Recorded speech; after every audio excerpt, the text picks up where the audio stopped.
Does height and size really matter in baseball? Well, not always, but in many cases, yes, size plays a big role.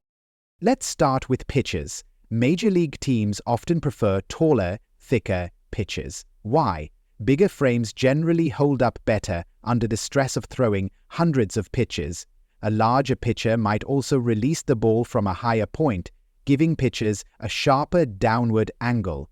And that makes it harder for hitters to square up. Think Randy Johnson, 6'10" and intimidating. Or, on the flip side, Pedro Martinez, just under 6 feet tall, but dominant. Still, even he eventually wore down with injuries. Now, what about hitters? Size and strength can help hitters drive the ball further. That doesn't mean small players can't succeed. Look at Jose Altuve. But generally, bigger bodies mean more power. That's why scouts tend to favor size when evaluating young hitters, especially in today's game where offense is king.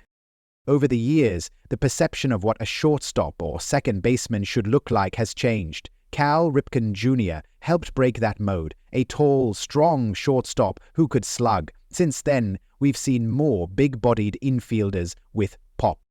Of course, size isn't everything. Plenty of greats weren't physically imposing. Joe Morgan, David Eckstein, even Ozzie Albies today. But the trend is clear.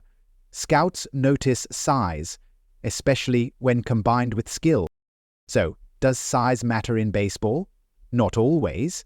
But the bigger you are, the more chances you'll get, especially early on.